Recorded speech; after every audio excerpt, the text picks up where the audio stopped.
Президент выступил и открыто заявил: Похоже, вы проигрываете борьбу за правду. Германия была готова, кто-то был готов, Китай был готов.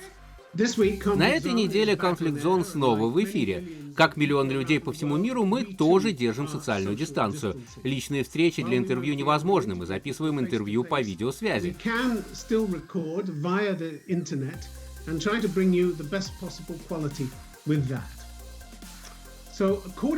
Согласно последним данным, США больше других стран пострадали от коронавируса. Число инфицированных гораздо выше, чем в других странах мира. На этой неделе мой гость из Вашингтона – официальный представитель Национального комитета Республиканской партии Элизабет Харрингтон.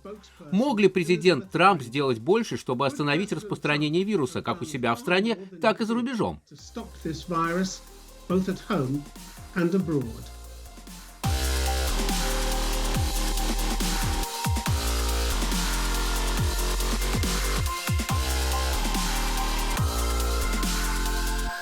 Элизабет Харрингтон, добро пожаловать в «Конфликт Зон».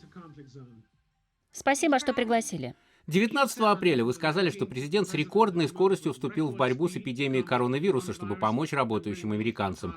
Но тесты на вирус намного чаще проводить не стали, несмотря на все ложные утверждения, которые звучали из Белого дома. Мы узнали это от губернатора Мэриленда Ларри Хогана, который сказал, что заявление президента о том, что в Соединенных Штатах достаточно тестов на коронавирус, чтобы снять карантинные ограничения, неправда. Почему президент выступил с ложной информацией?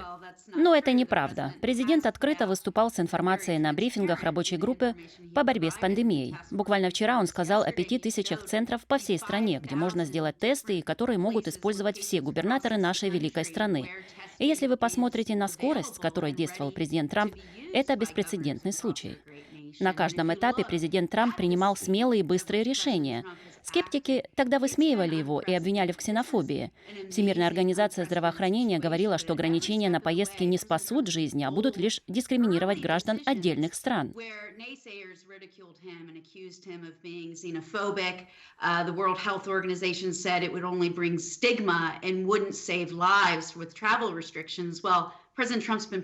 Президент Трамп доказал, что он поступил правильно. Доктор Энтони Фаучи, директор Национального института инфекционных заболеваний, неоднократно говорил, что ограничения на поездки в самом начале эпидемии реально спасли жизни людей. Если говорить о тестах, то 93% американцев находятся в пределах 10 миль от места тестирования. Это беспрецедентное достижение за очень короткий промежуток времени.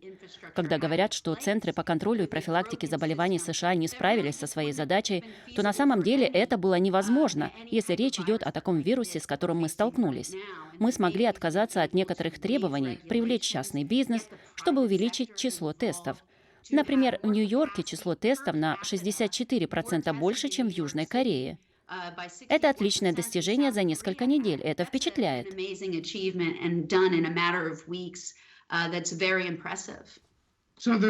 Получается, что губернаторы-республиканцы, такие как Ларри Хоган и другие, например, Майк Девайн из Огайо, который говорит, что у штатов нет материалов и реактивов, что можно было бы больше тестировать, неправы. Вот Ларри Хоган утверждает, что заявления президента лживы. Они что, не знают, о чем говорят, что ли? Это недостаток коммуникации с их стороны. Мы говорим о наращивании масштабов до немыслимого уровня в очень короткие сроки. Вот вы говорите о Китае. Это был главный экспортер средств индивидуальной защиты до этой пандемии. И вдруг, когда выяснилось, что они скрывали от мира правду, что они сделали? Они стали импортером средств индивидуальной защиты и начали скупать их.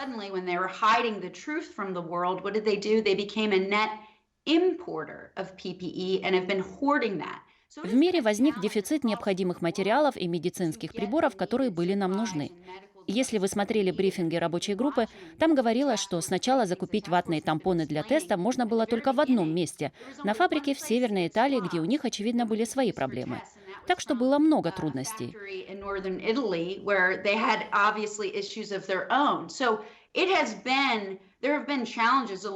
Действительно, беспрецедентным решением было вовлечь частный сектор. Накануне говорилось о том, что одна частная компания, производитель палочек для ушей, теперь выпускает специальные тампоны для тестов, чтобы обеспечить США тем, что нужно. По большому счету, администрация очень хорошо работала с губернаторами обеих партий. Они объединили усилия, чтобы обеспечить американцев тестами. Никто не столкнется с отсутствием аппаратов искусственной вентиляции легких. Наши военные инженеры строят больницы на 1200 коек за считанные дни, которые, к счастью, нам в Нью-Йорке не понадобились. Это феноменальное достижение всех вместе с участием частного бизнеса, чтобы максимально быстро доставить необходимые материалы.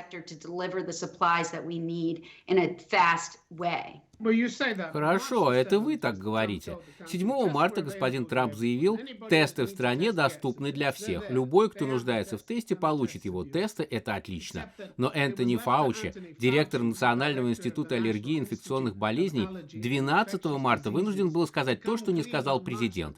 США по-прежнему не обеспечивают нужного тестирования. Не справляются, надо признать это, сказал он Конгрессу.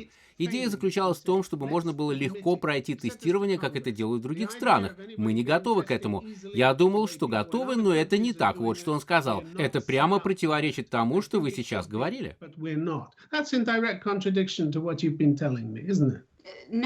Нет, это не так. Вы, конечно, можете вернуться и переписать историю, учитывая все эти факты. Но когда президент был в Центре по контролю и профилактике заболеваний в Атланте, сколько было случаев заражения в США? Очень мало.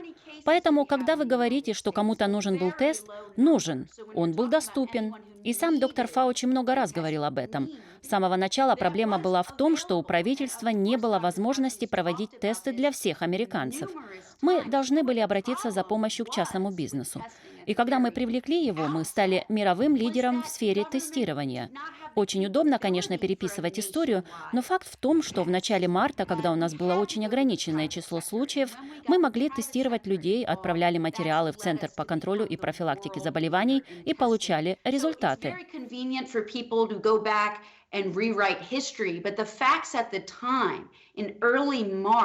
When we had a very limited number of cases, we were able to test people, send it to the CDC and get those results back. Однако по мере того, как ситуация обострялась, мы подстроились под нее, отказались от ненужных правил, согласно которым нужно было отправлять все тесты в Центр по контролю и профилактике заболеваний.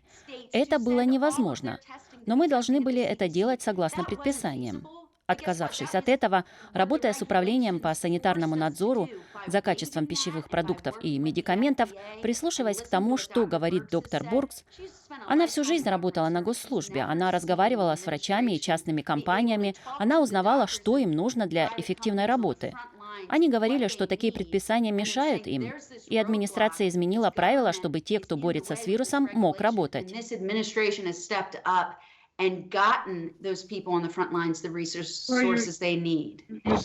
Вот вы говорите, что это не вопрос переписывания истории. Это то, что было сказано за 5 дней. Энтони Фаучи, директор Национального института аллергии и инфекционных заболеваний, сказал совершенно противоположное тому, что заявил президент.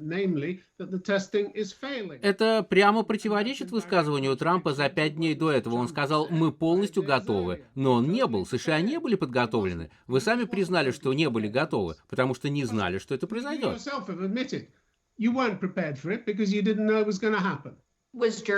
Германия была готова. Кто-нибудь был готов? Китай был готов? Это нелепая подтасовка фактов задним числом. В том-то и дело, что ситуация менялась. Когда президент встречался с экспертами Центров по контролю и профилактике заболеваний, была одна ситуация, а за 5 дней она сильно изменилась. Вы знаете это, все знают это. Число заболеваний внезапно начало удваиваться. Но факт остается фактом. Эта система была не способна обрабатывать те масштабы, которые нам были нужны. И мы радикально все изменили за несколько недель. Это впечатляющее достижение. Сейчас США является мировым лидером в тестировании. Давайте еще раз процитируем доктора Фаучи, то, что он сказал в пятницу. Тестирование важно, но это еще не все. СМИ подтасовывают факты.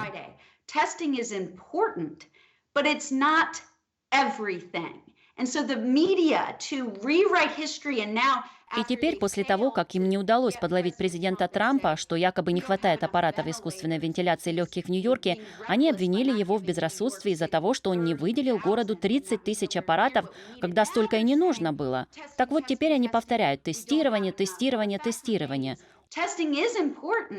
We have the capability to reopen our country, but what good does a test say today that you're negative and then tomorrow you contract the virus? It's just the media is using this to attack the president when it's completely uncalled for. Но это его собственная команда, это ваш доктор Фаучи, который говорит, Он не нападал на президента. что если бы карантинные меры ввели раньше, это могло бы спасти жизни людей. Но он отмечает, что было много препятствий относительно карантинных ограничений в начале... В действительности это не так. Знаете, что доктор Фаучи разъяснил эти комментарии? Это был ответ на гипотетический вопрос с подвохом от CNN. Знаете, что он сказал на следующий день? Вы неправильно истолковали мои слова. Конечно, это все гипотеза. Можно вернуться в прошлое и обсуждать, что бы мы сделали или не сделали.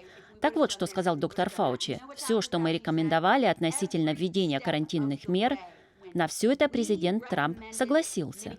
Когда? Это когда президент Трамп сказал, давайте введем ограничения на 15 дней, чтобы замедлить распространение. И когда президент Трамп сказал, хорошо, давайте продлим еще на 30 дней, чтобы замедлить распространение. Так что вы просто вырываете слова доктора Фаучи из контекста. Это не точно.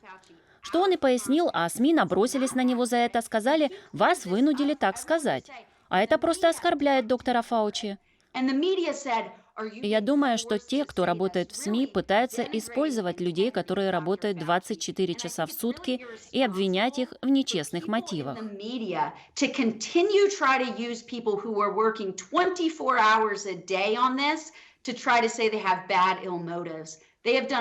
Они проделали невероятную работу, чтобы подготовить рекомендации для президента Трампа.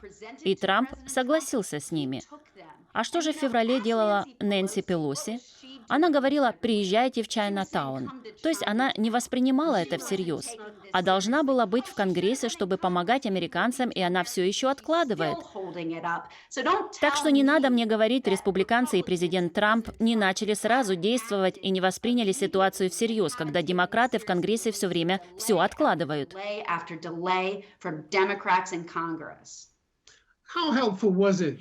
Элизабет Харрингтон, насколько правильным стало сокращение финансирования работников общественного здравоохранения США, работающих в Китае, на 2/3, урезав их численность с 47 человек в январе 2017 года до 14, тем самым сократив возможности получать информацию из Китая? Они могли бы вам сообщить о начале этой эпидемии. Китай вообще не помог нам. Так что никакого значения не имело, был ли кто-то там на месте. Они выгнали журналистов. Исчезли врачи, которые били тревогу.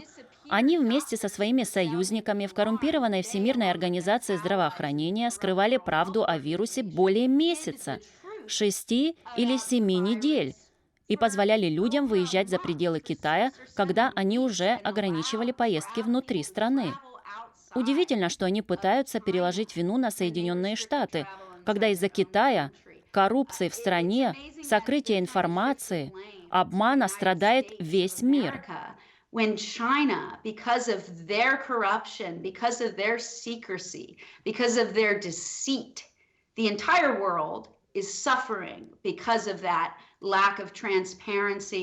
Сначала из-за непрозрачности, а затем из-за того, что 14 января Всемирная организация здравоохранения заявила, что вирус от человека человеку не передается. Это была отвратительная ложь, которая миллионам людей нанесла ущерб. Сокращение финансирования американской системы здравоохранения... Это точно? Я не видела цифры, но демократы лгут в СМИ, обвиняя президента в сокращении финансирования центров по контролю и профилактике заболеваний и всего остального. Это неправда. Я не видела деталей. Я подозреваю, что это также не совсем точно. У вас был эпидемиолог.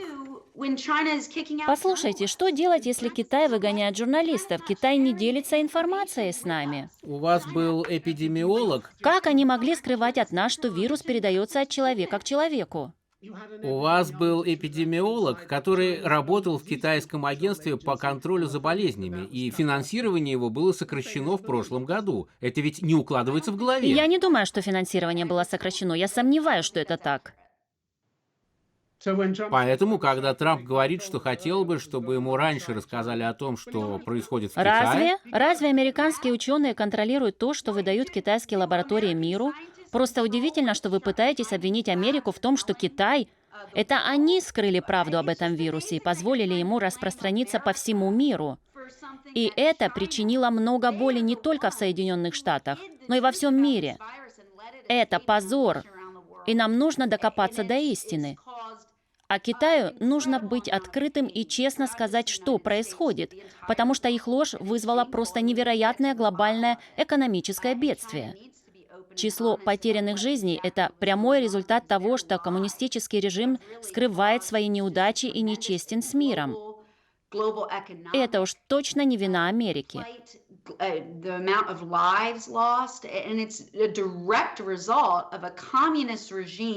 Covering up their failures and not being honest with the world. It's certainly not a fault of America.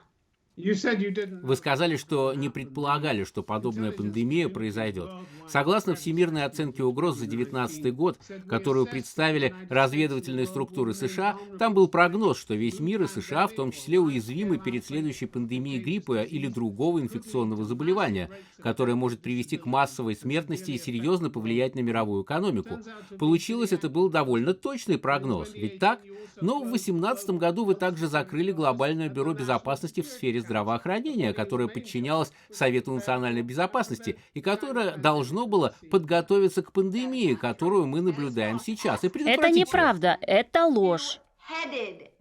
Спросите Тима Моррисона, который возглавлял это межведомственное агентство в Совете национальной безопасности. Спросите его, потому что он отвечал за это. Его просто так не закрыли. Они работали над этим в Совете национальной безопасности. Конечно, они были обеспокоены потенциальной проблемой. Но вы знаете, о чем еще предупреждала разведка в начале января 2019 года? Я помню, все говорили только об Украине и делали вид, что приостановка помощи Украине станет самой большой угрозой национальной безопасности. Это было и тогда смешно. И теперь это, конечно, тоже смешно, что демократы тратят наше время. Вы знаете, что Эдам Шиф из комитета по разведке, Эдам Шиф, будучи в меньшинстве, конгрессмен Дэвин Нуньес пытался провести слушание по поводу китайской угрозы, а Эдам Шиф перехватил инициативу, чтобы обсудить Россию. Так что демократы, а их много в комитете по разведке, много месяцев провели, разговаривая об Украине и России. А теперь они внезапно пытаются сделать вид, что на самом деле давно предупреждали о грядущей пандемии. Это смешно. Нет, это ваша разведывательная служба. Это было в оценке глобальных угроз 2019 года. Что было сделано в ответ? Вы знаете, президент Трамп подписал указ. Прошлым летом президент Трамп подписал указ, который стимулировал администрацию покупать американскую продукцию, чтобы у нас в стране были ключевые производства. Таким образом, мы не будем зависеть от Китая в цепочке поставок, так что мы не зависим от их лекарств. Над этим президент работает с первого дня. Конечно, это ставит нас в более выгодное положение. Когда мы переживем эту ужасную пандемию, мы продолжим возвращать в США наши ключевые производства. Мы будем, как и прежде, руководствоваться принципом «Америка прежде всего». Смешно пытаться подтасовывать факты и делать вид, что разведывательное сообщество, из которого утекла информация, которая лжет о президенте Трампе, говорит о дезинформации и само использует дезинформацию из фейковых российских источников, чтобы попытаться саботировать работу президента Трампа еще до того, как он вступил в должность. А теперь они пытаются переписать сценарий и говорят: «О, правда?» Вообще-то это он сказал. Я не думаю, что Россия несет за это ответственность. Он сказал, что они тут ни при чем. Он сказал, что верит президенту Путину, он посмотрел ему в глаза и поверил тому, что Путин ему сказал, когда Путин отрицал какую-либо причастность к взлому американских серверов. Трамп поверил в это, он снял с него ответственность. Это демократы в СМИ снимают с себя ответственность за публикацию российской дезинформации в течение более 3 лет. Потому что знаете что? История с вмешательством в кампанию Хиллари Клинтон – это сплошная ложь. Они знали, что это ложь. И думаю, им было все равно, они все равно слили. Это все попытка легитимировать лживые истории в отношении президента, что в реальности делает Россию гораздо более внушительной силой, чем она есть. Это истеричный рассказ о сговоре, который всегда был ложью. Отвратительно, что теперь, после трехлетнего обсуждения в СМИ и бесконечных расследований, на которые тратились деньги налогоплательщиков, они пытаются сказать: «О, мы на самом деле предупреждали о пандемии». Но хватит! Эдам Шиф не проводил никакого слушания по Китаю, который, как все знали, был реальной угрозой, в отличие от России.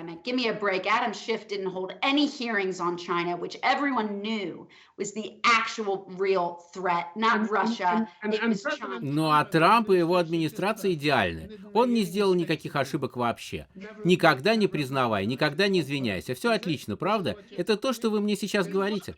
Посмотрите на результаты. Посмотрите на результаты и посмотрите на их действия. Они подстроились, они приняли наилучшие решения, имея ту информацию, которую они могли тогда получить. Из-за этого мы оказались в более выгодном положении по сравнению с другими странами мира.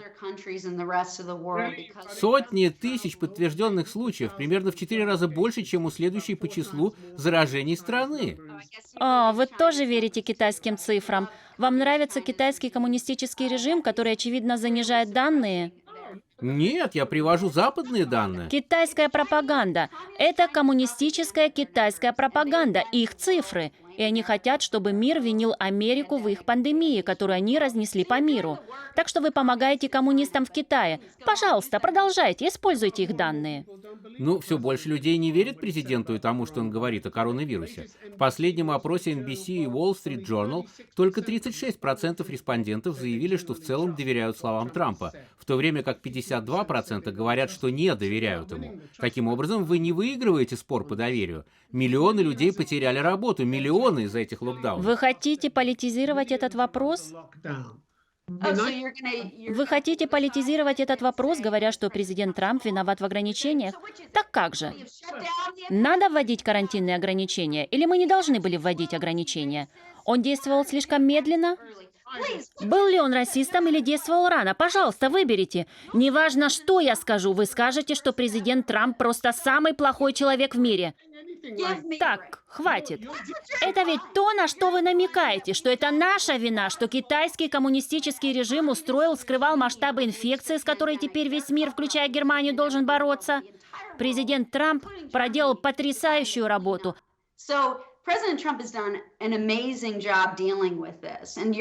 А вы сейчас пытаетесь использовать пострадавших безработных американцев против него. Это отвратительно. В январе он поддерживал китайцев. Он сказал, что Китай очень усердно работает над тем, чтобы вирус не распространялся. США высоко ценят их усилия и открытость. Да, Китай лгал нам в то время. Да, и еще Обама виноват, что у вас не было тестов. Это правильно, это тоже правда. Ну, конечно, это была вина Обамы и Байдена, что запас масок N95 был исчерпан. Вы согласны?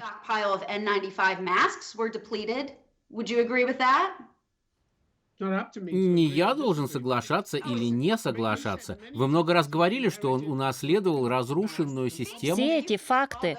Удобно, что администрация Обамы-Байдена, которая, как вы утверждаете, знала о возможной пандемии, так почему они оставили нас без запасов масок и других критически важных материалов? Они знали об этом в 2009 году на слушаниях, и тогдашний министр здравоохранения и социальных служб Кэтлин Сибелиус признала, что нет запасов медикаментов. У них было 8 лет, и они ничего за это время не сделали, чтобы пополнить запасы. Так что в этом проблема. Это провал государственной бюрократии и тех обременительных норм, которые ограничивали возможность действовать быстро.